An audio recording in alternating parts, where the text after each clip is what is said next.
अच्छा, तो हमने जो topic last time cover up किया था वो था पाक यूएस रिलेशन में। हमने हिस्ट्री कवर अप की थी। हिस्ट्री से मतलब कि टाइमलाइन हमने देखी थी। 1947 से लेके 2018 तक हमने टाइमलाइन देखी थी। और उसके साथ हमने 3 फैक्टर्स जो थे हमने वो लिखे थे। इनमें से एक था इंडियन फैक्टर। इंडियन फैक्टर हमने पढ़ा था। उसमें जो था हमने पॉलिटिकल फैक्टर पढ़ा था, मिलिट्री पार्टनरशिप पढ़ी थी। एंड प्लस में फिर हमारा जो दूसरा फैक्टर था वो था चाइना फैक्टर। और तीसरा था अफ़गानिस्तान फैक्टर था। अब अफ़गानिस्तान फैक्टर जो था मैंने आपको क्लियर किया था कि वो हम नहीं करेंगे, क्योंकि जो करंट सिनेरियो अफ़गानिस्तान में वो चेंज है। क्योंकि अफ़गानिस्तान में अब तालिबान की एक परमानेंट गवर्नमेंट आ गई है। पहले यूएस था, यूएस इन्वॉल्व था। अब यूएस की कोई वहाँ पे मिलिट्री जो है वो भी विड्रॉ वहाँ से कर गई है अफ़गानिस्तान से। तो अफ़गानिस्तान फैक्टर इसमें इंक्लूड नहीं होगा। हाँ, ये है कि अफ़गानिस्तान फैक्टर की जो हिस्ट्री है, जो यूएस और पाकिस्तान और यूएस के रिलेशन में हमें काम आएगी, तो वो हम अफ़गानिस्तान इशू को टॉपिक कवर करेंगे तो वो उसमें आपका कवर अप हो जाएगा। और उसमें भी मैं आपको अफ़गानिस्तान फैक्टर का जो क्रक्स है वो मैं उसमें समझा दूंगा। हिस्ट्री जानना ज़रूरी है। बाकी करंट सिनेरियो में फ़िलहाल अफ़गानिस्तान फैक्टर का कोई रोल नहीं है, क्योंकि करंट सिनेरियो चेंज हो गया।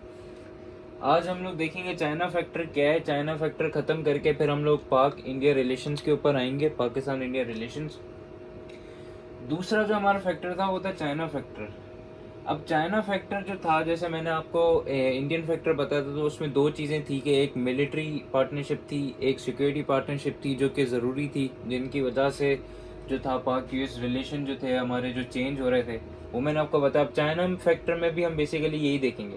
अब चाइना फैक्टर में आप दो चीज़ों पे इनकी पार्टनरशिप को फोकस करेंगे। पाकिस्तान और चाइना की पार्टनरशिप आप दो चीज़ों पे देखोगे।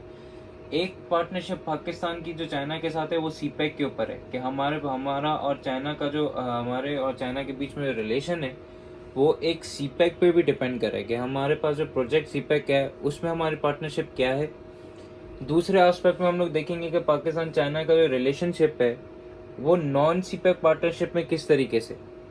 अब ये सीपैक पार्टनरशिप किस तरीके से पाक यूएस रिलेशन को अफेक्ट कर रही है वो हम देखेंगे, और नॉन सीपैक पार्टनरशिप किस तरीके से पाकिस्तान और यूएस के रिलेशंस को अफेक्ट कर रही है। अब सबसे पहले अगर मैं, क्योंकि टॉपिक छोटा सा, इसको जल्दी से वाइंड अप करें, तो सीपैक पार्टनरशिप इसकी से आप सिंपल सी हेडिंग, आप मेन हेडिंग दोगे चाइना फैक्टर की।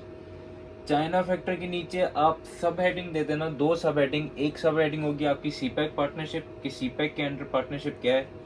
दूसरी हेडिंग आपकी होगी नॉन सीपैक पार्टनरशिप, ये आपकी सब हेडिंग हो जाएंगी चाइना फैक्टर के नीचे। अब अगर मैं सीपैक पार्टनरशिप की पहले बात करूं, तो सीपैक पार्टनरशिप पे आप सबको पता होगा कि जो हमारे यूएस और पाकिस्तान के रिलेशन है वो एक मतलब डिक्रीज हुए, डेट्रीमेंटल लेवल्स पे ही रहे। क्यों रहे हैं इसका रीज़न आपको पता है कि क्योंकि यूएस जो था वो एंटागोनिस्ट था सीपैक के हवाले से। क्योंकि आपको पता है कि 1947 से जो था एक जो एरा था उसमें आपका जो पूरा वर्ल्ड था वो यूनिपोलर था, क्योंकि कोल्ड वॉर का एरा था। सोवियत यूनियन आपका ख़त्म हो गया था। 1947 से कोल्ड वॉर चल रही थी, आपका सोवियत यूनियन ख़त्म हो गया था। एक यूनिपोलर वर्ल्ड था, और उस यूनिपोलर वर्ल्ड में कौन था? यूएस था, हेजमन, उसकी अथॉरिटी थी। लेकिन अब जब से सीपैक आया है तो सीपैक की वजह से वो जो यूएस की जो हेजमनी है, यूएस की जो अथॉरिटी है, वो आहिस्ता आहिस्ता कम होती जा रही है। क्यों होती जा रही है? क्योंकि चाइना का इन्फ्लुएंस जो है वो all over the south Asia जो है वो बढ़ रहा है। यूरोप में जो पहले का जो एरा था 1947 से, उसमें आप देखेंगे कि यूरोप में जो पार्टनरशिप्स थी या ट्रेडिंग्स थी, ट्रेडिंग जो ज़्यादा होती थी वो यूरोप वाली साइड पे होती थी। अब वहाँ पे यूरोप में ट्रेडिंग कम है, अब साउथ एशिया वाले रीजन में जो है ट्रेडिंग सबसे ज़्यादा है। यूएस भी आहिस्ता आहिस्ता साउथ एशिया वाले रीजन में ही आ रहा है, मिडिल ईस्ट में आ रहा है, साउथ एशिया में आ रहा है। तो साउथ एशिया वाला रीजन है वो अब एक्टिव है रिगार्डिंग, अगर हम कंपेयर करें यूरोप से। यूरोप का जो पहले जो साइड था वो पहले एक्टिव था कोल्ड वॉर वाले एरा में, लेकिन अब साउथ एशिया वाला जो साइड है वो ज़्यादा एक्टिव है। तो सीपेक जो है वो पूरे साउथ एशिया को आपके कवर करेगा। उसकी पार्टनरशिप से पाकिस्तान के साथ नहीं, जितने भी साउथ एशियन कंट्रीज हैं, फॉर एग्जांपल ईरान है, ईरान को भी वो उसमें इंक्लूड करना चाह रहा है। तो ये जो एक तरीके से एक थ्रेट है यूएस को, क्यों? क्योंकि हमारी डिपेंडेंस, जो पाकिस्तान की जो डिपेंडेंस है वो हमेशा यूएस के ऊपर ही रही है। अगर हमें कोई मिलिट्री एड चाहिए थी तो हम यूएस के पास जाते थे, अगर हमें इकोनॉमिक एड चाहिए थी तो हम यूएस के पास जाते थे। लेकिन अब ऐसा नहीं होगा। अब अगर हमें कोई इकोनॉमिक एड चाहिए होती है तो हम मोस्टली चाइना से मांगते हैं, या अगर हमें कोई मिलिट्री एड चाहिए होती है तो हम चाइना को ही कंसल्ट करते हैं रादर देन यूएस। तो हमारे ऊपर जो लेवरेज था यूएस का वो कम हो गया। 2018 में मैंने आपको टाइमलाइन में बताया था कि 2018 में जो है हमारी यूएस से पार्टनरशिप खत्म हो गई थी। ट्रंप ने अनाउंस कर दिया था कि 2018 में कि हम पाकिस्तान को फर्दर असिस्टेंस प्रोवाइड नहीं करेंगे। तो सबसे पहला ये है कि हम सीपेक की वजह से जो पाक यूएस रिलेशंस जो थे वो डिक्रीज होंगे, इनके बीच में ताल्लुकात जो अभी नॉर्मली थोड़े बहुत एग्जिस्ट कर रहे थे वो और मज़ीद कम हो जाएंगे। तो वो पहला पॉइंट आप ये लिखोगे कि इनके बीच में रिलेशंस डिक्रीज होंगे। क्यों होंगे उसका रीज़न आप ये बताओगे कि सीपेक जो है वो हैज मनी को जो है यूएस की वो थ्रेट कर रहा है। इसको आप अपने लफ्ज़ों में डिफाइन प्रॉपर करोगे। ये वन लाइन मैंने जैसे एक स्टेटमेंट लिखी है आपको सिर्फ समझाने के लिए इनके बारे में कि पाक यूएस रिलेशन सबसे पहले इनके डिक्रीज होंगे। क्यों होंगे वो मैंने आपको रीज़न बता दिया सीपेक का।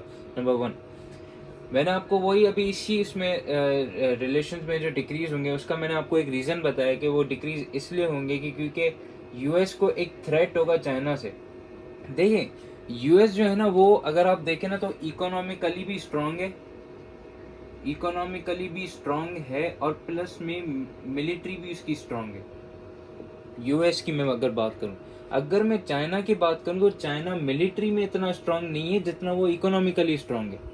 चाइना की अगर मैं बात करूं तो वो इकोनॉमिकली साउंड है, मिलिट्री वाइज साउंड इतना नहीं है जितना यूएस है। लेकिन यह है कि चाइना की जो इकोनॉमी है वो एक्सपेक्टेड है कि वो यूएस की भी इकोनॉमी से ऊपर है। अभी करंटली ऊपर है, इसका मैंने करंट सिनेरियो में भी नहीं देखा, लेकिन इसके बराबर ही है, इससे कम नहीं है, लेकिन इससे एक्सपेक्टेड है कि इससे मे भी ऊपर हो। इसके बारे में आप देख लीजिएगा।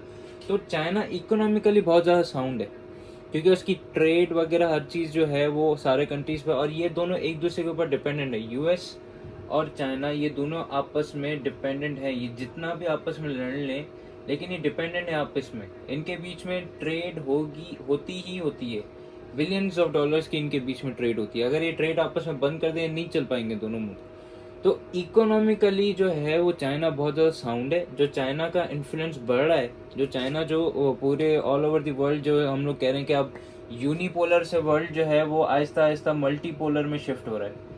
कि पहले सिर्फ यूएस था लेकिन अब क्रिटिक्स कह रहे हैं कि अब मल्टीपोलर होने वाला है कि क्योंकि चाइना भी बढ़ रहा है। तो चाइना इकोनॉमिकली बढ़ रहा है, मिलिटरीली इतना स्ट्रांग नहीं बन रहा। उसके बाद जो इकोनॉमी जो उसकी है वो बहुत ज़्यादा रैपिडली ग्रो कर रही है। अगर आप कोविड में भी देखो तो कोविड शुरू चाइना से ही हुआ था, लेकिन चाइना ही वो वाहिद मुल्क था जिसने कोविड का सबसे पहले ख़त्म किया था और उसकी इकोनॉमी जो थी वो बैक ऑन ट्रैक आ गई थी। अभी भी इतने मुल्क हैं जो कि अभी तक कोविड से रिकवर नहीं कर रहे। तो कहने का मकसद है कि इसकी इकोनॉमी बहुत ज़्यादा स्ट्रांग है, मिलिट्री इसकी इतनी स्ट्रांग नहीं है चाइना की। यूएस की दोनों चीज़ें स्ट्रांग है, लेकिन चाइना की जो इकोनॉमी है वो यूएस को भी बीट कर रही है, और यही थ्रेट है बेसिकली यूएस को चाइना की मदद से। और अगर वो सीपेक का जो प्रोजेक्ट है पाकिस्तान के लिए तो ये बेनिफिशियल वैसे ही है क्योंकि हमारे पास एनर्जी भी नहीं है ना इंफ्रास्ट्रक्चर है, तो पाकिस्तान के लिए बेनिफिशियल है। लेकिन ये सीपेक का प्रोजेक्ट सिर्फ पाकिस्तान के साथ नहीं है, जितने भी साउथ एशियन कंट्रीज़ हैं ये सीपेक का प्रोजेक्ट सबको टच करेगा, और उसकी जो ट्रेडिंग होगी वो सबके साथ होगी, तो उसकी इकोनॉमी और भी ज़्यादा इंक्रीज़ होगी। हैंस यूएस को थ्रेट है।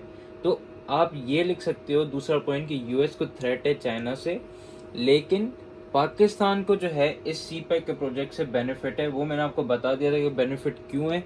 वो इसलिए कि हमारे पास जो है एनर्जी क्राइसिस हैं। जैसे फॉर एग्जांपल अगर आप अभी देखो तो हमारे पास जो गैस है, गैस जो है वो गवर्नमेंट की तरफ से अभी एक इनिशिएटिव चल रहा है कि विंटर्स जो अभी अपकमिंग विंटर्स हैं उसमें आप गैस का इस्तेमाल नहीं करोगे, लेकिन हम मोस्टली जो है हमने हर दफ़ा विंटर्स में गैस का इस्तेमाल किया। अब वो लोग इनिशिएटिव ये निकालना है कि आपको गैस को सेव करनी है और आपको इलेक्ट्रिक प्रोडक्ट्स पे ज़्यादा रिलायबल उन पे जो है आपको शिफ्ट होना है इलेक्ट्रिसिटी पे। फॉर एग्जांपल जैसे अभी विंटर है तो उन्होंने एक एग्रीमेंट निकाला, मुझे उसका नाम अभी याद नहीं आ रहा, लेकिन उसमें यह है कि गैस की यूजेज आपकी बंद होगी विंटर्स में और आप इलेक्ट्रिसिटी पे ज़्यादा, इलेक्ट्रिक प्रोडक्ट्स पे ज़्यादा रिलायबिलिटी अपनी शो करोगे। तो हमारे पास इलेक्ट्रिक जो एनर्जी रिसोर्सेज हैं वो हमारे पास ऐसे भी डिप्लीट होते जा रही हैं, हम वैसे भी हमारे पास जो जितने भी रिसोर्सेज वो ख़त्म होती जा रही हैं, तो उसमें हमें सीपैक हेल्प करेगा क्योंकि हमारे पास काफ़ी एनर्जी प्रोजेक्ट्स जो हैं वो सीपैक की वजह से आ रहे हैं। दूसरा ये कि हमारे पास इंफ्रास्ट्रक्चर नहीं है, रोड्स बिल्डिंग्स हमारे पास प्रॉपर उनके लिए बजट जो आता है वो हमारा जो है वो प्रॉपरली हम उसमें मैनेज नहीं करते, तो हमारे पास इंफ्रास्ट्रक्चर भी नहीं है, एनर्जी भी नहीं है, तो सीपैक से पाकिस्तान को बेनिफिट है। दूसरा ये है कि हमारे पास तीसरा जो पॉइंट आप लिख सकते हो, तीसरा पॉइंट ये होगा कि जैसे आपके पास कोल्ड वॉर है, 1947 का जो एरा था जिसमें मैंने यही पॉइंट आपको यहाँ पे फिर से रिपीट होगा कि कोल्ड वॉर में जो हमारे पास था वो यूनिपोलर जो था, वर्ल्ड का ऑर्डर जो था वो यूनिपोलर था, सिर्फ यूएस जो था वो हेजमन था, वो एग्जिस्ट करता था। लेकिन अब जो वर्ल्ड है वो मल्टीपोलर पे शिफ्ट हो रहा है। क्यों हो रहा है उसकी आप ये रीज़न दे सकते हो। एक रीज़न उनमें से ये है कि सीपैक की पार्टनरशिप, क्योंकि मैंने आपको पहले ही बताया कि चाइना जो है वो इकोनॉमिकली बहुत ज़्यादा साउंड है, स्ट्रांग है और फर्दर हो रहा है सीपैक की वजह से। तो इसी वजह से कि कोल्ड वॉर में यूनिपोलर था, लेकिन अब जो वर्ल्ड है वो मल्टीपोलर शिफ्ट हो रहा है, तो ये भी एक थ्रेट है यूएस को। तो ये आप लिखोगे कि सीपैक पार्टनरशिप में ये एक और थ्रेट है कि पहले वर्ल्ड जो था वो यूनिपोलर था, लेकिन अब जो है वो शिफ्ट हो रहा है मल्टीपोलर की तरफ। लास्टली अगर अभी का करंट सिनेरियो पढ़ा हो, अभी रिसेंटली करंट सिनेरियो पढ़ा हो, तो एक चेंज हुई है जो कि यूएस की तरफ से ही चेंज हुई है। एक पॉलिसी है जिसको आप कहते हो कंटेनमेंट चाइना पॉलिसी। ये एक पॉलिसी थी ये जो कि शुरू से चली आ रही है, जिसका यूएस का मेन इसमें रोल था कि वो चाइना को कंटेन करे। जो चाइना इतना बढ़ रहा है इकोनॉमिकली या कुछ भी, तो उसको कंटेन करे। वो कैसे कंटेन करता था, एक उनमें से पहला पॉइंट जो है वो ये था कि एक अलायंस थी जिसका नाम था क्वाड, जिस क्वाड का मतलब होता है 4। उसमें 4 मेंबर्स थे। उस 4 मेंबर्स में से जो था वो आपका यूएस था, जापान था, इंडिया था और इसी तरीके से ऑस्ट्रेलिया था। ये 4 मेंबर्स थे। इन 4 मेंबर्स का जो मोटिव था बेसिकली वो कंटेनमेंट ऑफ चाइना था कि चाइना की जो हेजमनी बढ़ रही है, राइज हो रहा है, उसको रोकना है। अगर आप करंट सिनेरियो में देखें ना, तो क्वाड तो एग्जिस्ट शुरू से ही कर रहा है, लेकिन अभी एक और नई एक अलायंस बनी है जिसका नाम है AUKUS। AUKUS, A for Australia, UK is equal to United Kingdom, A for Australia, UK United Kingdom और US अपना यूनाइटेड स्टेट्स US। ये 4 लोगों का अलायंस था क्वाड, जो कि चाइना पॉलिसी को कंटेन कर रहा है। ये बहुत पुराना अलायंस बना हुआ है, बहुत ज़्यादा पुराना है। इसकी मेरी डेट कंफर्म नहीं है, लेकिन आप देख लीजिएगा बहुत पुराना है ये। इसका काम था कंटेनमेंट ऑफ चाइना, कि चाइना को कंटेन करना। अभी रिसेंटली जो अलायंस बनी है उसको आप कहोगे एक्वस अलायंस, आप भले कह लो उसको। इसका फुल फॉर्म ये है कि ए फॉर ऑस्ट्रेलिया, UK आपका यूनाइटेड किंगडम और US, ये 3 लोगों का एक ट्रायलेटरल अलायंस है। और इसका भी काम ये है कि ये चाइना को कंटेन करेगा। क्यों कंटेन करेगा? क्योंकि वही बात आ जाती है कि चाइना जो है वो इकोनॉमिकली भी, मिलिट्री भी वाइज भी वो स्ट्रांग होता जा रहा है, बनता जा रहा है, उसके प्रोजेक्ट्स आगे आ रहे हैं। तो इसलिए उन्होंने ये एक और अलायंस, उन्होंने रिसेंट करंट सिनेरियो का आपका बता रहा हूँ, ये अलायंस बनाया है ऑस्ट्रेलिया, UK, US का, जिसमें वो उनकी पॉलिसी क्या है, कंटेनमेंट ऑफ चाइना। ये उनकी पॉलिसी है फर्दर। अब इस पॉलिसी के मुताबिक मैं ये कह सकता हूँ कि अभी जो एक चाइना ने जो स्टेटमेंट रिलीज की, चाइना के मुताबिक ये है कि अगर US ये वाली अलायंस है, ये वाली पॉलिसी इख्तियार कर रहा है, तो इस पॉलिसी का रिजल्ट फिर से कोल्ड वॉर का result, as a cold war वाला रिजल्ट बन रहा है। अगर आप थोड़ा सा सिनेरियो को कंपेयर करें तो 1947 में जब कोल्ड वॉर थी सोवियत यूनियन और US के बीच में, तो उस वक्त क्या होता था कि US भी जो थी अपना एक सेपरेट ब्लॉक बना रहा था। सेपरेट ब्लॉक किस तरीके से बना रहा था कि वो चाह रहा था कि जितने भी कंट्रीज हैं वो मुझे सपोर्ट करें, मींस कैपिटलिज्म की गवर्नमेंट को सपोर्ट करें। और सोवियत यूनियन जो था वो अपना ब्लॉक बना रहा था, वो कह रहा था जितने भी कंट्रीज हैं वो मुझे सपोर्ट करें, कम्युनिज्म को सपोर्ट करें। अभी भी अगर आप ये देखें तो ऑलमोस्ट यही सेम सिचुएशन क्रिएट हो रही है कि चाइना और US के बीच में एक तरीके से कोल्ड वॉर स्टार्ट हो रही है। इसने पहले US ने जो था एक क्वाड की अलायंस बनी जिसमें इसके 4 अलायंस पार्टनर्स थे जो कि उसको कंटेन कर रहे थे। इसी तरीके से वो ब्लॉक बनाया जा रहा है। इसी तरीके से जो चाइना जो है वो अपना ब्लॉक अलग से बना रहा है, इनके बीच में कोल्ड वॉर स्टार्ट हो रही है। और चाइना ने अभी एक स्टेटमेंट में यही बात इशू की है इस न्यू अलायंस के लिए कि अगर यूएस ये न्यू अलायंस इख्तियार कर रहा है, बना रहा है ये न्यू अलायंस ट्राइलेटरल, तो इसका रिजल्ट जो है चाइना ने, बीजिंग ने ऑफिशियल स्टेटमेंट दी कि it will result in cold war. ये कोल्ड वॉर के में रिजल्ट करेगा और जो कि सूटेबल चीज़ नहीं है, और जो पीस और जो इंटरनेशनल पीस एंड सिक्योरिटी ये उसको डिस्टर्ब करेगा। तो कहने का मकसद सिर्फ ये था कि क्वाड के साथ ये भी एक नई अलायंस अभी करंट सिनेरियो में बन गई है, और ये कह रहे हैं कि क्वाड की रिप्लेसमेंट में भी ये जो है अलायंस जो है ये आ सकती है, ये बनी है। ये अभी करंट सिनेरियो है जिसमें चाइना जो को कंटेन करने के लिए यूएस ने ये नया अलायंस भी बनाया। एक और प्रोजेक्ट है जिसपे मैं आपको से उसका मैं नाम बताऊंगा, वो मैंने अभी इधर मेंशन नहीं किया, लेकिन एक प्रोजेक्ट है, इसको आप ज़रूर देखिएगा क्योंकि ये प्रोजेक्ट जो भी है ये सी पैक को काउंटर कर रहा है। ये प्रोजेक्ट, इस प्रोजेक्ट का नाम है ब्लू डॉट नेटवर्क। ये प्रोजेक्ट यूएस ने दिया है और इसमें इसने ये पॉलिसी रखी है, जैसे चाइना की पॉलिसी है कि पूरे साउथ एशिया में जाके वो हर कंट्रीज को, हर किसी से कनेक्ट होगी और उनके साथ ट्रेडिंग करेगी, इकोनॉमिकली स्ट्रांग बनेगा, जैसे सीपैक चाइना ने दिया है हर किसी के साथ। तो ब्लू डॉट नेटवर्क भी जो है ये यूएस ने दिया, और इसका भी मोटिव यही है कि ये अपना इसी तरीके से सीपैक की तरह वर्ल्ड वाइड जो है अपना नेटवर्क स्प्रेड करेगी, ट्रेडिंग होगी हर कंट्रीज के साथ।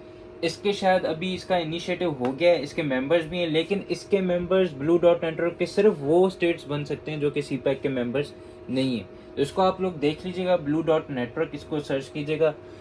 यूएस ने एक और पॉलिसी खेली है कि जो कि सीपैक के एंटागोनिस्ट है, वो है ब्लू डॉट नेटवर्क। ये है, तो ये आपका सीपैक के पार्टनरशिप है कि इनके रिलेशन जो है वो कम हो जाएंगे, डिक्रीज हो जाएंगे। यूएस को एक थ्रेट है चाइना से, क्योंकि वो इकोनॉमिकली साउंड होता जा रहा है, इकोनॉमिक वाइज जो है वो यूएस से ऊपर होता जा रहा है। तीसरा आप ये लिखोगे कि यूनिपोलर वर्ल्ड होता था पहले, लेकिन अब क्योंकि चाइना जो है वो स्ट्रांग होता जा रहा है तो अब मल्टीपोलर वर्ल्ड है। चौथा आप ये लिखोगे कि ये जो यूएस की जो हेज मनी है, हेज मनी का मकसद ये होता है अथॉरिटी, जो पावर है यूएस की, चाइना उसको चैलेंज कर रहा है क्योंकि चाइना की इकोनॉमी, मिलिट्री इंक्रीज होती जा रही है। और उसने, यूएस ने इसको काउंटर करने के लिए क्या किया कि क्वाड आपके पास पहले से ही था, लेकिन अब न्यू एक अलायंस उसने एक और बना ली है, ये इसने किया। ब्लू डॉट नेटवर्क इसने स्टार्ट किया, ये भी आप इसमें लिख सकते हो कि इसको काउंटर किस तरीके से यूएस कर रहा है। तो आखिरी पॉइंट ये है कि ये जो मैंने आपको बताया कि ये चैलेंज कर रहा है हेज मनी की यूएस को। और क्यों चैलेंज कर रहा है? क्योंकि मैंने यहाँ पे लिखा है कि चाइना जो है वो साउथ एशियन कंट्रीज के साथ इस सीपैक की मदद से वो उन सबके साथ कनेक्ट हो रहा है, और उसकी ट्रेडिंग होगी तो वो इकोनॉमिकली और स्ट्रांग होगा। अगर इकोनॉमिकली स्ट्रांग होगा तो मिलिट्री भी उसकी स्ट्रांग होती जाएगी, जाहिर सी बात है। लेकिन अभी फिलहाल उसकी इकोनॉमी जो है वो काफ़ी तेज़ी से बढ़ रही है और साथ साथ उसकी मिलिट्री भी बढ़ रही है, लेकिन इकोनॉमिकली वो काफ़ी ज़्यादा साउंड है। तो ये था आपका सीपैक पार्टनरशिप के सीपैक की वजह से पाक यूएस रिलेशन पे क्या असर पड़ेगा कि उनके रिलेशंस डिक्रीज हो रहे हैं। हमारा जो एक स्टांस था यूएस की तरफ कि हम हर चीज़ में यूएस पे डिपेंड करते थे, वो हमारा स्टांस जो है वो कम हो रहा है। अब हम यूएस के बजाय अब हम चाइना पे थोड़ा डिपेंडेंट हो रहे हैं, और हमें होना भी पड़ेगा क्योंकि सीपैक से आपको मैंने बताया कि हमें फ़ायदा है, बेनिफिट बहुत ज़्यादा है पाकिस्तान को सीपैक से। अगर मैं दूसरी पॉइंट पे आ जाऊं तो मैंने सीपैक पार्टनरशिप पढ़ी थी, दूसरी पॉइंट हमारे पास है नॉन सीपैक पार्टनरशिप। ये तो सीपैक था कि हमें क्या फ़ायदा था, इससे रिलेशंस क्या कैसे होने थे, क्या होने थे, ये तो आपको सीपैक का। दूसरी हेडिंग आप दोगे नॉन सीपैक पार्टनरशिप। अब नॉन सीपैक पार्टनरशिप में दो चीज़ें मेन जो हैं, जैसे हमने इंडियन फैक्टर में किया था कि मिलिट्री हमने देखा था, पॉलिटिकल फैक्टर था, मिलिट्री फैक्टर था या सिक्योरिटी फैक्टर था। तो इसमें भी आप नॉन सीपैक पार्टनरशिप में भी, अगर मैं चाइना और पाकिस्तान की पार्टनरशिप की बात करूं तो सिर्फ सीपैक उसमें नहीं आता, कुछ दूसरी चीज़ें भी होती हैं जिसमें पाकिस्तान और चाइना की पार्टनरशिप चल रही है। जैसे मिलिट्री की हेडिंग आप दोगे या सिक्योरिटी फैक्टर की आप हेडिंग दे दोगे, उसमें आप लिखोगे नंबर 1 कि आपको पता है कि हमारे पास एयरक्राफ्ट है JF-17 जो कि चाइना और पाकिस्तान दोनों एक साथ जो हैं वो उसको मैन्युफैक्चर करते हैं। पहला पॉइंट ये मिलिट्री में कि JF-17 जो है ये दोनों एक साथ मैन्युफैक्चर करते हैं, एक दूसरे को सप्लाई भी करते हैं। तो मिलिटरीली जो है ये पाकिस्तान को हमें इस तरीके से हमें बेनिफिट है। दूसरा ये कि एक और एयरक्राफ्ट है, फाइटर एयरक्राफ्ट, जिसका नाम है J-10C multi role fighter, J-10C simple. ये जो है ये जो है चाइना प्रिपेयर कर रहा है, और बाय द एंड ऑफ 2021 ये हमें जो है चाइना जो है ये हमें डिलीवर करेगा। और इस पे ये सब मैं आपको इसलिए बता रहा हूँ कि ये पॉइंट वो हैं जिस पे आप ये लिख सकते हो कि ये जो JF-17 J10C जो हमें मिल रहे हैं, ये एक थ्रेट है यूएस को भी और चाइना को भी, और हमारा जो एक डिपेंडेंसी थी पहले यूएस के ऊपर कि हमें वो टेक्नोलॉजी देता था, हर चीज़ें वो कम हो गई, अब हम चाइना पे डिपेंडेंट है। तीसरा आप पॉइंट लिखोगे अल खालिद वन। अल खालिद वन क्या? अल खालिद वन ये हमारे पास टैंक्स होते हैं, मिलिट्री टैंक्स, आपने सुना होगा। तो अल खालिद वन भी हमारे पास एक टैंक है, ये हमें चाइना ने प्रोवाइड किए थे। अल खालिद वन ये भी टैंक्स आप इसमें मिलिट्री में आप लिखोगे। ये नाम लिखना ज़रूरी है, रेफरेंसेस हैं कि आप बता रहे हो एग्जामिनर को कि भाई ये हमें मिल रहे हैं, JF-17 J10C भी मिल रहे हैं, अल खालिद वन टैंक्स जो हैं वो भी हमें मिल रहे हैं। उससे आपका पॉइंट ये प्रूव होगा कि किस तरीके से मिलिट्री कोलैबोरेशन जो है पाकिस्तान और चाइना की वो किस तरीके से स्ट्रांग हो रही है। फिर अगर मैं तीसरे पॉइंट की बात करूं मिलिट्री में, तो वो है मिलिट्री एक्सरसाइजेस। आप देखते होंगे कि हर साल जो है मिलिट्री एक्सरसाइजेज होती हैं कंट्रीज़ के बीच में। जैसे इंडिया और यूएस की मैंने आपको मिलिट्री एक्सरसाइजेज बताई, इस तरीके से चाइना और पाकिस्तान की भी हैं। ईगल 9 एक मिलिट्री एक्सरसाइज का नाम है जो कि 2011 में हुई थी, ये आप लिखोगे। दूसरी हमारी जो मिलिट्री एक्सरसाइज हुई थी रिसेंटली 2020 में हुई थी, जिसको हम कहते हैं नेवल मिलिट्री एक्सरसाइज। नेवल का मतलब है पानी में, जो उसका नाम था वो था सी गार्डियन एक्सरसाइज था, नेवल एक्सरसाइज, जो कि 2020 में हुई थी। तो मिलिट्री फैक्टर में अगर मैं सीपैक की बात नहीं करूं तो नंबर 1 मिलिट्री फैक्टर आता है। मिलिट्री में आप बोलोगे हमारा JF-17 हमें मिल रहे हैं, J10C हमें मिल रहे हैं, अल खालिद टैंक्स जो है, अल खालिद 1 टैंक्स जो है वो हम शेयर कर रहे हैं, मिल रहे हैं। और इसी तरीके से हमारे पास मिलिट्री एक्सरसाइजेज हैं। ईगल 9 आप कहोगे 2011 में भी, सी गार्डियन 2020 हमने की। तो ये इसका मिलिट्री फैक्टर है जिस पे आप सिंपल जस्ट आपको एक क्लू देना है एग्जामिनर को कि सीपैक ही सब कुछ नहीं, सीपैक के अलावा भी हमारी पार्टनरशिप चाइना के साथ है। फिर आप एक और लास्ट हेडिंग दोगे जो कि आपकी होगी पॉलिटिकल। अब देखें पॉलिटिकल काफ़ी इजी है, इसको आप लोग इजीली एक्सप्लेन इस तरीके से कर सकते हो कि मैंने आपको इंडिया में भी पॉलिटिकल, इंडियन फैक्टर में भी मैंने आपको पॉलिटिकल हेडिंग लिखवाई थी। और उस पॉलिटिकल हेडिंग में अगर आपको याद हो तो मैंने आपको 3 से 4 फैक्टर्स बताए थे, सब हेडिंग्स बताई थी जिनको फिर मैंने एक्सप्लेन भी किया। उन्हीं सब हेडिंग्स को आप उठाओगे और उन्हीं सब हेडिंग्स को आप थोड़ा सा जो है ना अपोजिट करके लिखोगे। फॉर एग्जाम्पल मैंने आपको इंडियन फैक्टर में एक हेडिंग बताई थी जो नाम था कश्मीर। कश्मीर की एक हेडिंग मैंने आपको लिखवाई थी, उसमें मैंने कहा था कि यूएस जो है वो इंडिया को सपोर्ट कर रहा है on the stance of Kashmir. यहाँ पे आप पॉलिटिकली ये रखोगे कि कश्मीर की जो हेडिंग दोगे कश्मीर की, उसमें आप उल्टा लिखोगे कि चाइना जो है वो पाकिस्तान को कश्मीर के उस स्टांस से सपोर्ट करता है और करेगा। ये आप इस तरीके से पॉलिटिकल फैक्टर लिखोगे। जितने भी इंटरनेशनल फोरम्स हैं हमारे पास, for example United Nation Security Council हो गया, फैटफ हो गया, NSG हो गया, FATF financial action task force, NSG जो है आपका न्यूक्लियर सप्लायर ग्रुप, उसमें हमें कौन सपोर्ट कर रहा है?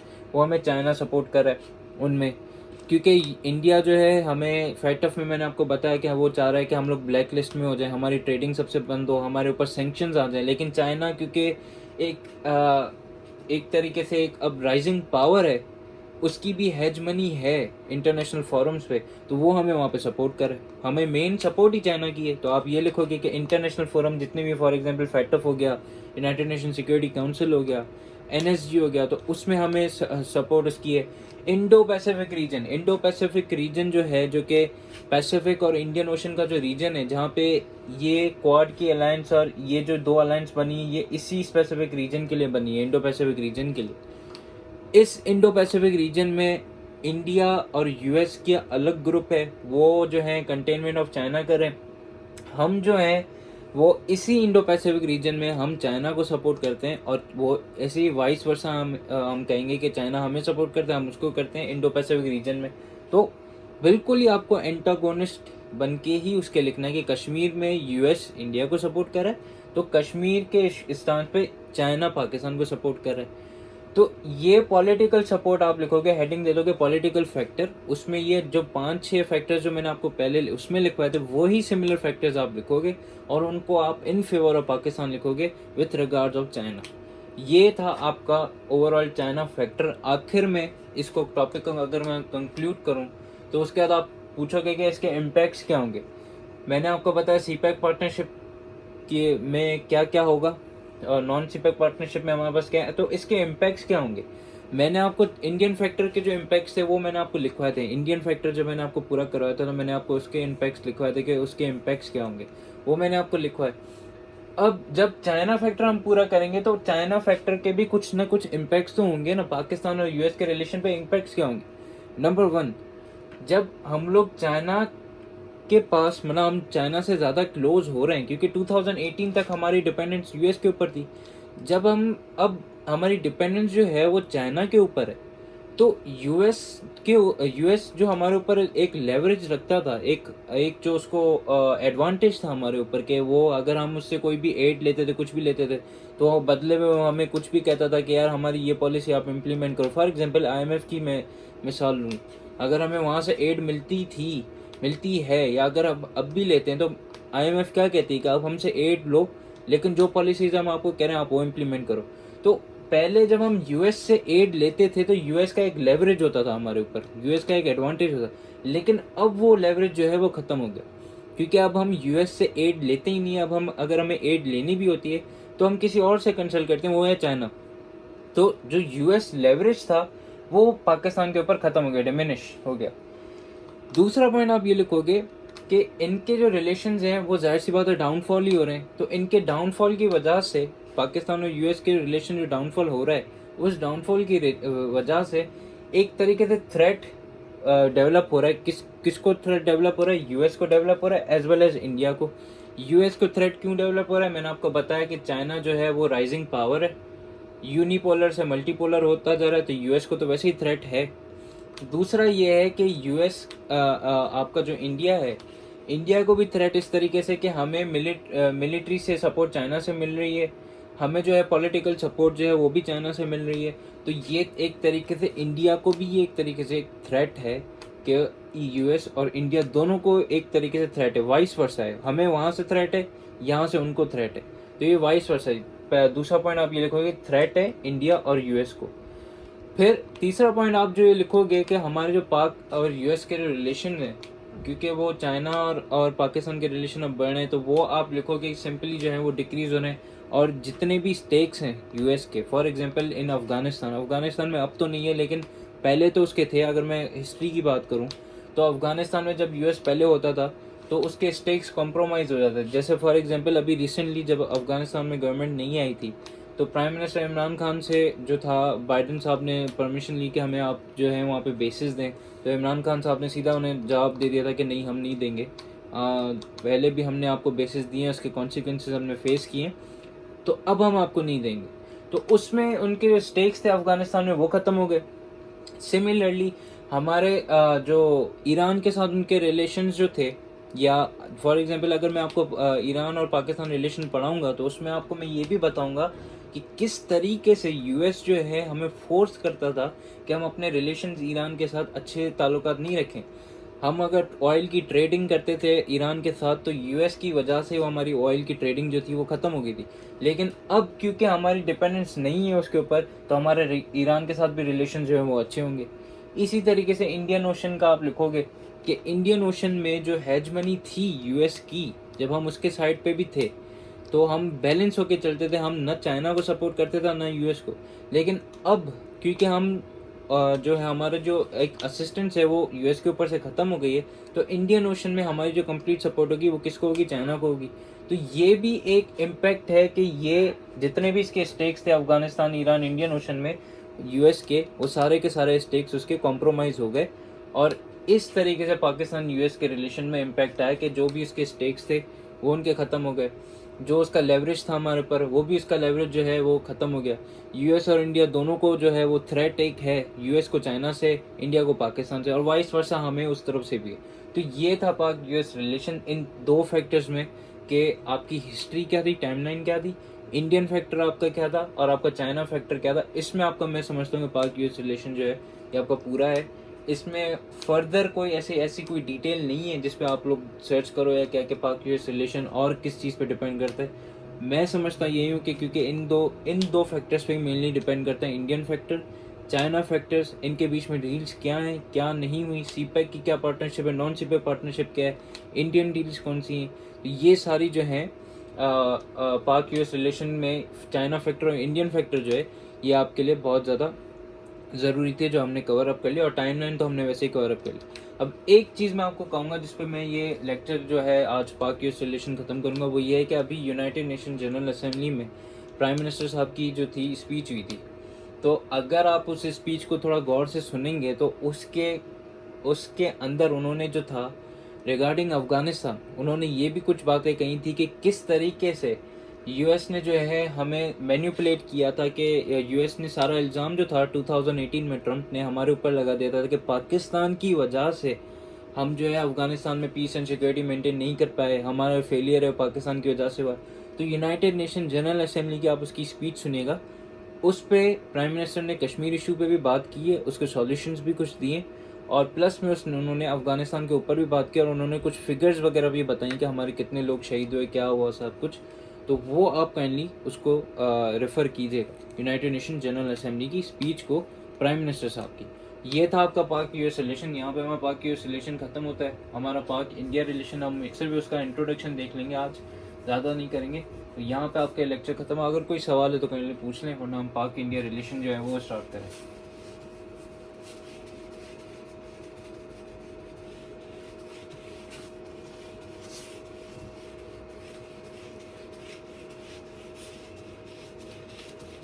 जनरल असेंबली की जो स्पीच है वो आप लोग काइंडली देख लीजिएगा, यूनाइटेड नेशंस में जो अभी करंटली हुई है ना, वो आपको देखनी है, क्योंकि उस स्पीच में जो है वो काफ़ी चीज़ें जो आपको क्लियर अप हो जाएंगी कि किस तरीके से जो है हमारे रिलेशन यूएस के साथ भी रहे, और कश्मीर के ऊपर भी उन्होंने क्या स्पीच लिखी है। अच्छा, तो अगर आप लोगों को कोई सवाल नहीं है तो हमारा नेक्स्ट टॉपिक है वो है पाकिस्तान इंडिया रिलेशन। आज हम सिर्फ इसका इंट्रोडक्शन थोड़ा बहुत देख लेंगे। इस टॉपिक को हम लोग इन डिटेल कल से स्टार्ट करेंगे। पाकिस्तान इंडिया रिलेशन है। देखें, अब मैंने आप लोगों को जो था वो हिस्ट्री जो थी या टाइमलाइन जो थी, मैंने पाक यूएस रिलेशन में भी मैंने आपको बताई थी। अगर मैं इसकी हिस्ट्री की बात करूं, तो अगर मैं आपसे वैसे ही जनरली पूछूं तो कि हिस्ट्री इंडिया और पाकिस्तान की कैसी रही है, तो आप सबका जवाब ये हुआ कि हमारी हिस्ट्री जो है वो हमेशा ख़राब ही रही है, रिलेशन हमारे बुरे ही रहे। क्योंकि आपको पता है कि 1947 में जब हम इंडिपेंडेंस दोनों स्टेट्स को मिली थी, इंडिया और पाकिस्तान दोनों को, तो 1947 से ही हमारे कॉन्फ्लिक्ट स्टार्ट है। 1947 में जब दोनों को आज़ादी मिली थी तब से हमारे कॉन्फ्लिक्ट स्टार्ट है। तो हम हिस्ट्री का थोड़ा बहुत देखेंगे कि हिस्ट्री क्या थी पाक इंडिया रिलेशंस की। फिर हम लोग देखेंगे करंट सिनेरियो, कि करंट सिनेरियो अभी क्या है और क्या क्या चेंजेस उसमें हुई हैं। अगर मैं हिस्ट्री की बात करूं, कुछ फैक्टर्स की अगर मैं अभी बात करूं, सिर्फ समझाने के लिए एक इंट्रोडक्शन टॉपिक की, तो हिस्ट्री के ऊपर अगर मैं अभी आ जाता हूं, तो वो मेरा सवाल आप लोगों से ये है कि 1947, अगर मैं अभी फॉर एग्जांपल अगर अभी हम लोग 1947 के एरा में हम लोग अभी 1947 की बात करें, तो 1947 में इन दोनों के बीच में, इंडिया और पाकिस्तान के बीच में मसले क्या क्या थे, अगर आप थोड़ा सा गौर करें तो आप फैक्टर्स खुद ही निकाल लेंगे। सबसे पहला मसला है 1947 का, वो तो आप सिंपली लिखोगे कश्मीर का मसला था, कश्मीर इशू। ये तो हमने टॉपिक कवर कर लिया है। ये तो आपको पता है कि 1947 में पाकिस्तान और इंडिया का जो मसला था, 1947 की मैं अभी सिर्फ बात कर रहा हूँ, करंट सिनेरियो की नहीं, तो वो था कश्मीर इशू सबसे पहला। अगर 1947 में मैं दूसरा इशू जो है वो इन दोनों के बीच में बात करूं, मैं अभी सिर्फ आपको सिर्फ इश्यूज हाईलाइट कर रहा हूं, इन इश्यूज को मैं फर्दर डिटेल में अभी आपको बताऊंगा, ठीक है। कश्मीर इशू था सबसे पहला 1947 के उस हिसाब से मैं बात कर रहा हूँ।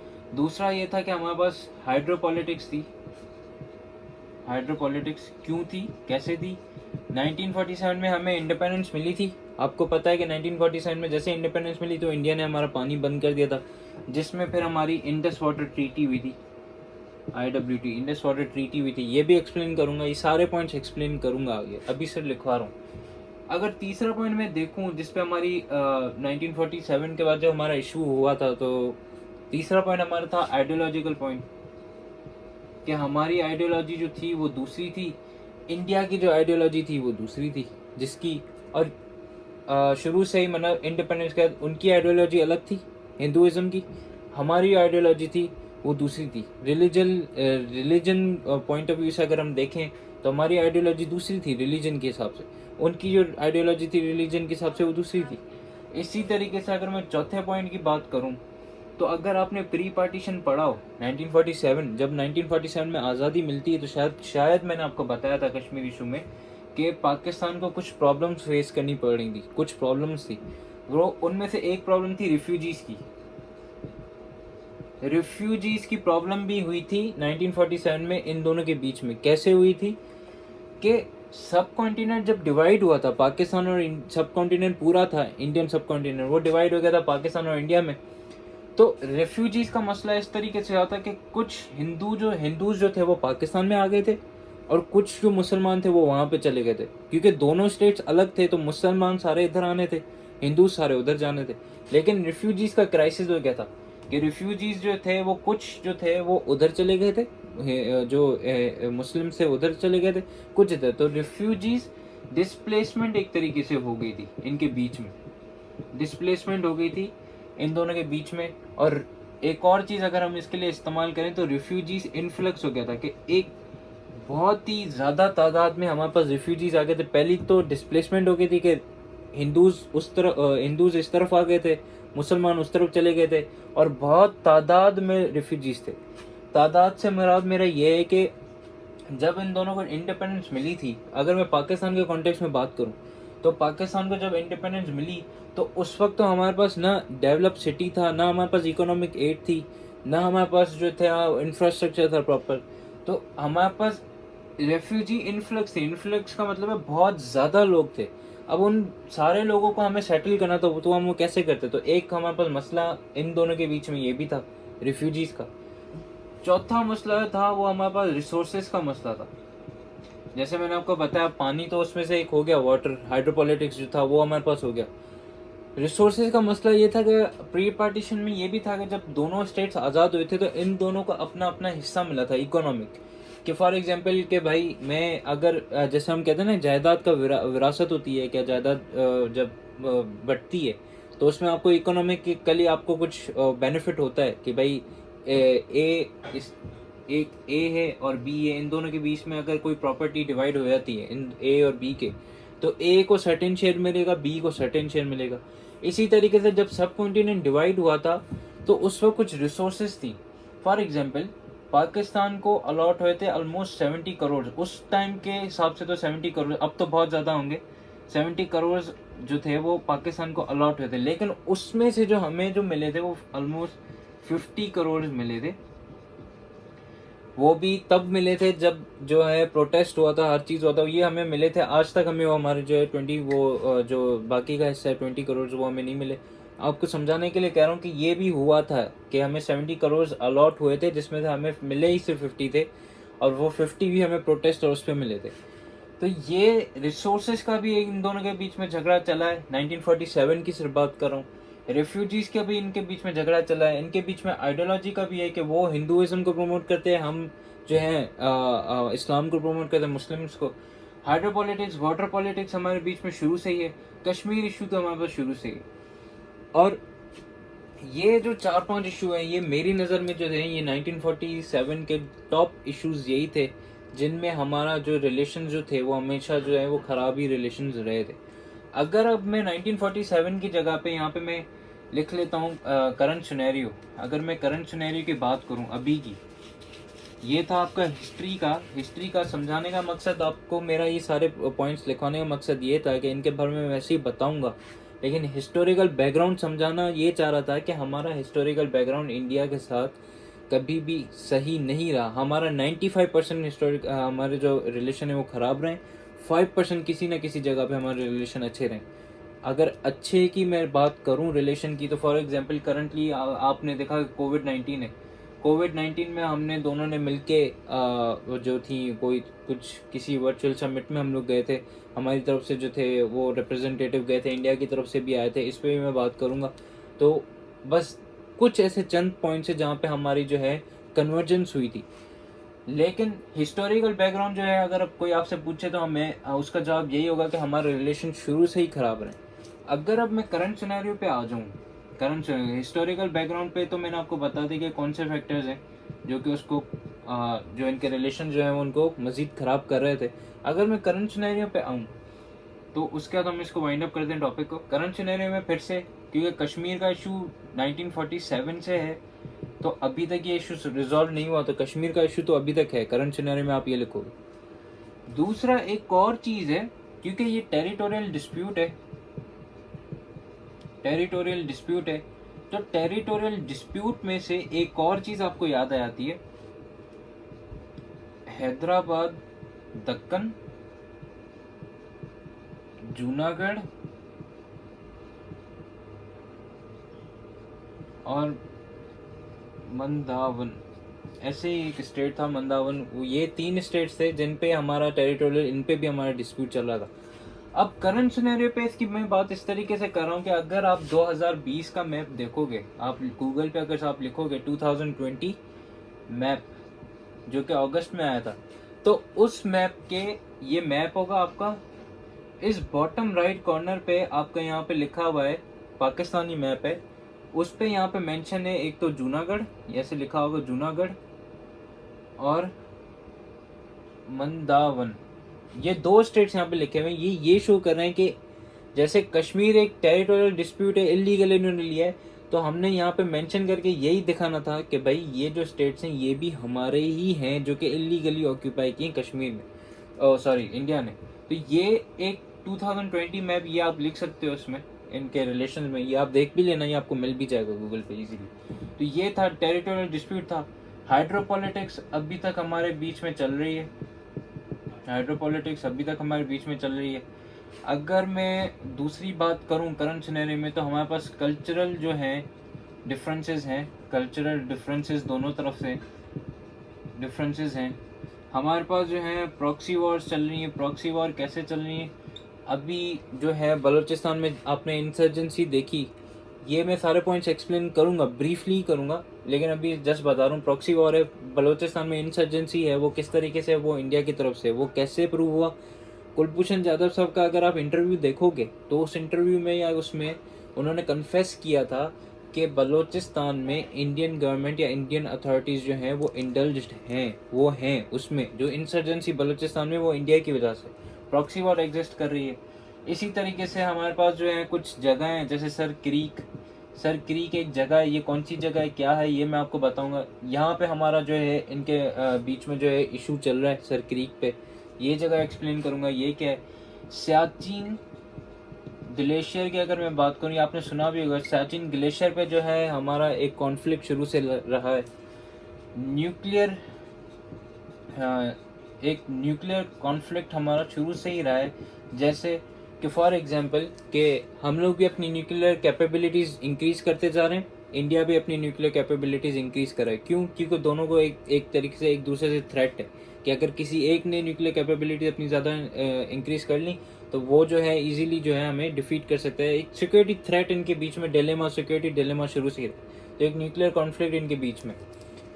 और अगर मैं बात करूं तो करंट सिनेरियो में आपका आइडियोलॉजिकल भी आ जाएगा, कि मैंने बताया कि उनका आइडियोलॉजिकल जो है, उनका रिलीजियस पॉइंट ऑफ व्यू दूसरा है, हमारा रिलीजियस पॉइंट ऑफ व्यू जो है वो दूसरा है। तो करंट सिनेरियो में मुझे फ़िलहाल जो माइंड में जो चीज़ें आ रही थी एक ब्रेन स्ट्रॉमिंग करके, वो ये आ रही थी, कश्मीर है, टेरिटोरियल डिस्प्यूट में हमारा हैदराबाद, दक्कन, ये हमारा 2020 वाले मैप में लिखा भी है, आप देख लीजिएगा, सिर्फ एक इन्फॉर्मेशन दे रहा था। हाइड्रोपॉलिटिक्स है, कल्चर डिफरेंसेस हैं, प्रॉक्सी वॉर्स हैं, सर क्रीक पे हमारा इशू है, सियाचिन ग्लेशियर में हमारा इशू है, न्यूक्लियर कॉन्फ्लिक्ट है, आइडियोलॉजिकल कॉन्फ्लिक्ट है। इसी तरीके से अगर मैं कहूँ ये भी कि आप लिख सकते हो इस पॉइंट को, कि हमारे इंटरनेशनल फॉरम्स पे भी जो है हमारे डिफरेंसेस हैं एक दूसरे से, इंटरनेशनल फॉरम्स पे, वो भी आपको बता दूंगा कि वो कैसे हैं। फाइट ऑफ पे हो गया, सिक्योरिटी काउंसिल में हो गया, वो हमारे डिफरेंसेस हैं।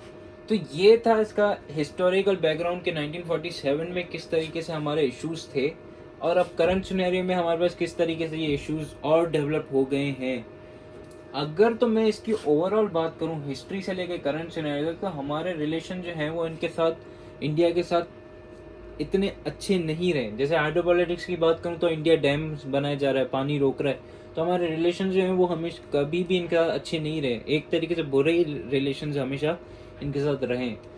अब लास्टली जिस पे मैं लेक्चर एंड करूंगा, हम लोग जो है इंडिया का जो पाकिस्तान इंडिया रिलेशन है वो हम दो चीज़ों में पढ़ेंगे, 2 पॉइंट्स में हम लोग इसको करेंगे। हिस्टोरिकल बैकग्राउंड तो मैंने आपको बताया कि उसके पॉइंट्स से, सिंपली हिस्टोरिकल बैकग्राउंड आप उन्हीं पॉइंट से समझ गए होंगे कि हमारा सही कभी भी नहीं रहा। 2 पॉइंट से हम पाकिस्तान इंडिया रिलेशंस को पढ़ेंगे। एक है कन्वर्जेंस। कन्वर्जेंस का मतलब वो है कि पाकिस्तान और इंडिया कौन से ऐसे पॉइंट्स है जहाँ पे इन दोनों ने मिल के काम किया है, जहाँ पे इन दोनों ने मिल के मतलब काम किया। फॉर एग्जांपल जैसे मैंने कहा कोविड-19 है, कोविड-19 में दोनों ने मिल के काम किया था, दोनों ने जो है फाइनेंशियल जो असिस्टेंस वो प्रोवाइड की थी, इंडिया ने भी की थी। तो कन्वर्जेंस में हम 2-3 ऐसे पॉइंट्स देखेंगे जहाँ पे जो है इनके बीच में डील्स हुई थी या क्या, वो कौन सी डील्स हैं, क्या क्या डील्स हैं। फॉर एग्जांपल एक डील कोविड-19 की आप लिख लो, कोविड-19 में इनकी थी, ये मैं बताऊंगा कैसे क्या थी, वर्चुअल समिट देख के आपको बताऊंगा। दूसरा एक पाइपलाइन थी टैपी, जिसका नाम था TAPI, Turkmenistan, Afghanistan, Pakistan, India pipeline थी, ये इनके बीच में थी एग्रीमेंट। इसी तरीके से एक और एग्रीमेंट है, वो मैं आपको इनके बारे में कल ही बताऊंगा। तो कन्वर्जेंस में आपका कहने का मकसद है हम इनके रिलेशन 2 तरीकों से देखेंगे, कन्वर्जेंस और दूसरा हम देखेंगे डाइवर्जेंस। डाइवर्जेंस जो है उसमें जितने भी मैंने अभी आपको पॉइंट्स बताए 1947 से लेके करंट सिनेरियो तक, मैं 2-3 और भी पॉइंट्स उस पर ऐड करूंगा, वो सारे पॉइंट्स हम उसमें डिस्कस करेंगे कि उनका रिलेशन क्यों खराब रहे। डाइवर्जेंस में हम सारे वो वाले पॉइंट्स लिखेंगे। कन्वर्जेंस में हमारे पास सिर्फ 2 से 3 पॉइंट्स हैं क्योंकि इनके रिलेशन इतने स्ट्रॉन्ग नहीं रहे शुरू से। तो ये था आपका पाक इंडिया रिलेशंस का जस्ट एक इंट्रोडक्शन। कि कन्वर्जेंस पॉइंट में हम देखेंगे क्या क्या थे, डाइवर्जेंस पॉइंट हम देखेंगे क्या क्या, इनको हम डिस्क्राइब करेंगे ब्रीफली। और कोशिश यही है कि कल तक इस लेक्चर को वाइंड अप करके हम कोई दूसरा रिलेशन स्टार्ट करें, जल्दी जल्दी चलें क्योंकि अब टाइम कम बचा है और हमें काफ़ी दूसरे भी सब्जेक्ट सब कवर करने, टॉपिक्स अभी कुछ बचे हैं। तो ये था पाक इंडिया रिलेशन का एक जनरल, एक बस इंट्रोडक्शन, आप समझ लें कि इनकी हिस्ट्री क्या थी, करंट सिनेरियो क्या था, हम टॉपिक को किस तरीके से कवर करेंगे, कन्वर्जेंस देखेंगे, डाइवर्जेंस देखेंगे। तो ये था आपका पाक इंडिया रिलेशन का जस्ट एक सिंपल इंट्रो, और आज हमने पाक यूएस रिलेशन भी ख़त्म किया। अगर तो आप लोगों को कोई सवाल है तो आप लोग काइंडली जो है वो सवाल पूछ सकते हैं।